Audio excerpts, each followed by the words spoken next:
come to their side. Trump is known as someone who he's best approached in a personal level. And so I think we're going to see so much more happen on the bilateral level. The president has paused tariffs on most countries until July 8th. He says it's unlikely that deadline will be extended. President Donald Trump has landed in Alberta for the G7 summit.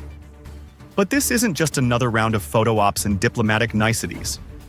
This time, Trump arrives with a warning. Trade terms will no longer be negotiated. They'll be delivered. No joint statement. No collective vision. And no illusions about what's at stake. From tariffs and global supply chains to stalled nuclear talks, the G7 has become a stage. And Trump is stepping into it not as a participant, but as the one setting the rules. So the question isn't what the G7 will agree on. It's whether anyone can push back, or whether Trump gets to define the future alone. But with tariff uncertainty looming over the global economy, most experts are not predicting any major breakthroughs at the G7. It's the prospect of a unified approach to any of these issues has already been thrown out the window because Canada has already said there's not going to be a joint statement at the end of this. This year's G7 won't end with a joint statement. Canada, the host nation, made that clear even before the summit began. It's not the first time this has happened. Back in 2019, the same decision was made, also under Trump. And in 2025, the reasoning is similar. There's little hope of unified messaging. Instead of collective declarations, the summit will be defined by bilateral negotiations, with each country attempting to steer Trump's attention to its own concerns. But Trump's message is already out. He's not looking for compromise.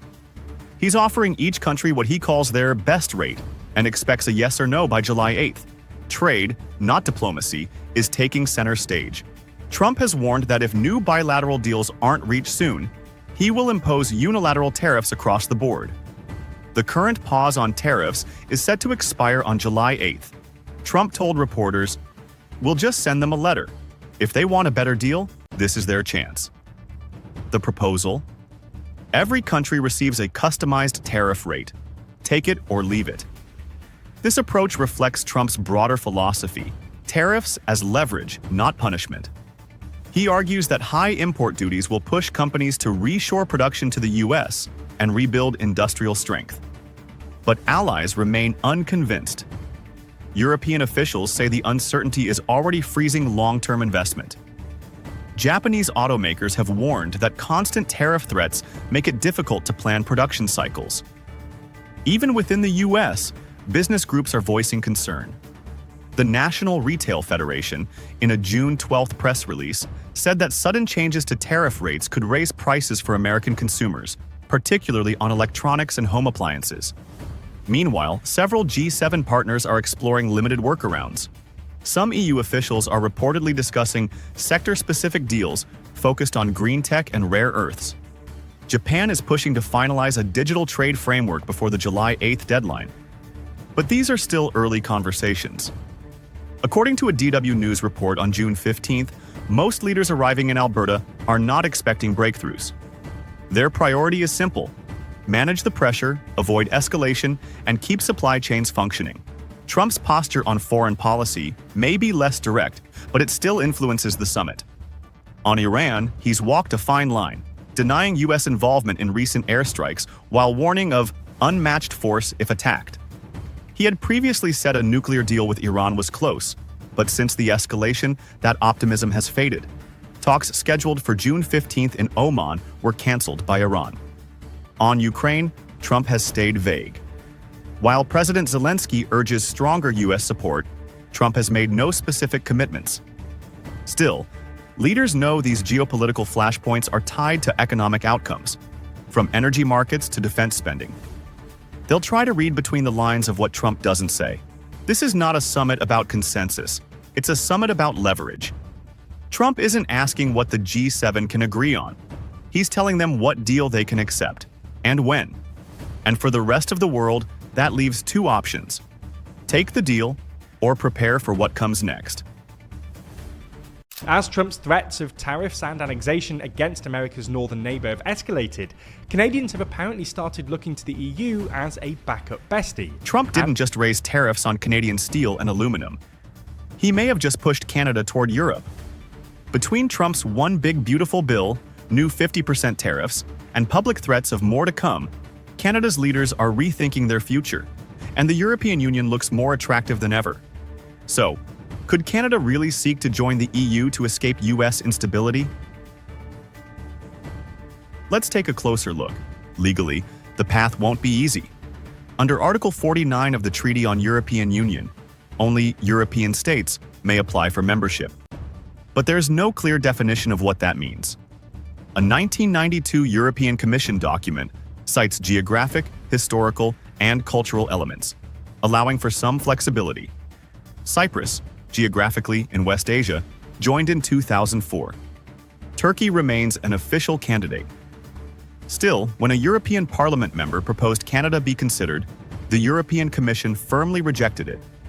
Canada is fundamentally a North American country. So while full membership is off the table, for now, the conversation is shifting toward deeper economic and regulatory ties, possibly through a multi-speed EU framework. But Donald Trump is shaking up that equation. First, he talked about annexing Canada, and then he started a trade war with them. So it looks like Canada is exploring alternatives. Their Prime Minister has unveiled a new plan. He wants to join the European Union's mega defense project. This growing interest in Europe didn't happen in a vacuum. It's directly tied to Trump's erratic tariff policies. Earlier this year, Trump's move to slap 25% tariffs on Canadian goods, only to suspend them weeks later, left Canadian exporters shaken. With 75% of Canadian exports flowing to the US, that kind of policy whiplash carries enormous risk. In response, Canada is moving swiftly to diversify its economic partnerships. A major tool, the Canada-EU Comprehensive Economic and Trade Agreement, CETA. Since its implementation in 2017, CETA has already eliminated 98% of tariffs between Canada and the EU. According to Canadian government data, Canada-EU trade has surged over 60% since the deal began. More than that, Prime Minister Mark Carney, in his first foreign visit as PM, traveled to France and the UK, not Washington. There, he declared, "Canada is the most European of non-European countries." And Canadian public sentiment reflects this pivot. A recent March 2025 Abacus data poll found that 46% of Canadians now support joining the EU, a jump from 44% just 1 month earlier. For comparison, only 45% of Britons currently favor rejoining the EU. And it's not just trade. Some may not have followed as closely. We're spending over 75 cents on every dollar of capital spend for defense goes to the United States. Canada is also starting to reduce its defense dependence on the US today. About 75% of Canada's defense spending goes to American-made weapons. But with its recent move to join REARM Europe, a $900 billion plan to strengthen Europe's defense industry, Canada is shifting some of that spending across the Atlantic. As Prime Minister Carney put it, "Our old relationship with the United States is over." That applies to defense ties too. As Canada deepens EU ties, US tariffs could further accelerate this shift. If Canada were to pursue formal EU alignment, whether full membership or tighter integration, the consequences for the US would be significant. Under EU rules, Canada would likely need to abandon key provisions of USMCA. That could mean new tariffs and regulatory barriers on US-Canada trade.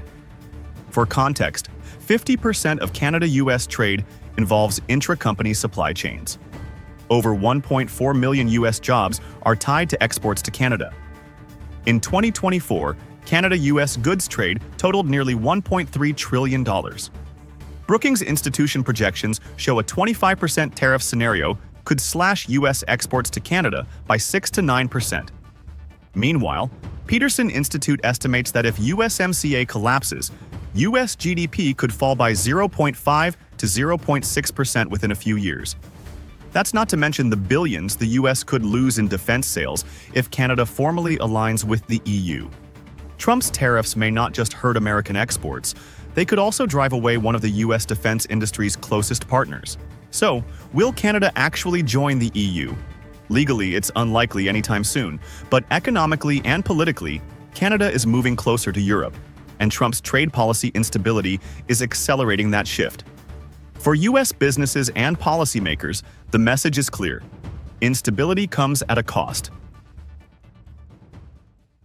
The latest tariffs on steel and aluminum are unjustified as well. We have counter tariffs in a gross amount before remissions on over 90 billion of U.S. imports. Canada is taking a serious economic hit from President Trump's escalating tariffs. In April, Canadian exports to the U.S. dropped by more than 15%, according to Statistics Canada. Ontario greenhouse growers lost over $6 million Canadian dollars in just 72 hours. And now, with Trump's 50% tariffs on steel and aluminum in full effect, Ottawa is weighing its next move: how to strike back. Ontario greenhouse growers reported over $6 million in tariff-induced losses over just a 72-hour period. Statistics Canada's April trade report paints a clear picture.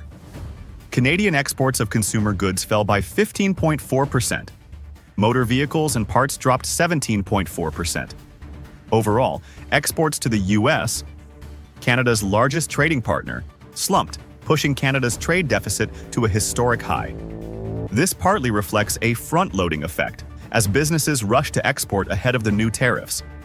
But as the tariffs took hold, cross-border trade slowed sharply. Ontario's greenhouse industry, which sends about 200 truckloads of produce daily to the U.S., was hit hard. Between March 4th and 7th, when a 25% blanket tariff was imposed, the industry reported over $6 million Canadian dollars in losses. Up to 29,000 jobs across the agricultural supply chain could be at risk if tariffs persist. Meanwhile, Canadian consumers are also feeling the strain. Cross-border travel has fallen for 5 straight months, with car trips down 38% and flights down 24%. Grocery chains like Loblaws warn that U.S. tariffs on packaging materials, especially aluminum cans, are driving food prices higher. Prime Minister Mark Carney has called the latest U.S. tariffs unjustified, illegal, and damaging. Canada already has retaliatory tariffs on over $90 billion US of American goods, and is preparing to do more. Oval Office, in fact, that there have been a few phone calls in the evenings and exchanged text messages about the trade talks since that meeting. Carney and Trump have been in direct contact, phone calls and texts, seeking a deal before Canada hosts the G7 summit in 2 weeks. But internal pressure is mounting. Ontario Premier Doug Ford is demanding immediate retaliation, an additional 25% tariff on U.S. steel and aluminum to match Trump's 50%. Canada's steel, aluminum, and agricultural sectors are also pressing for stronger action and faster financial relief. As Ford warned, even if a deal is reached, Trump could change his mind the next day. For now, Ottawa is holding off, keeping trade talks alive. But contingency plans are ready should negotiations fail. Canadians still boycotting trips south. Cross-border travel by air and car was down for May. Those retaliatory tariffs, according to Massow, were carefully chosen. One of the items is oranges and orange juice from Florida. If Canada escalates, what's at stake for the U.S.? Canada knows how to target strategically. Its current tariffs include Florida orange juice and Wisconsin cheddar, products from politically sensitive U.S. states. Further tariffs could hit U.S. farmers hard. Canada imports about 60% of its pork and 50% of its beef, much from the U.S. Higher tariffs here would directly affect American producers. U.S. steelmakers could also suffer. Canada is a key market for U.S. steel. Losing this could disrupt supply chains. And with Canadian cross-border travel already down sharply, U.S. border regions reliant on Canadian tourists would feel the pain. Perhaps the greatest risk is to trust itself.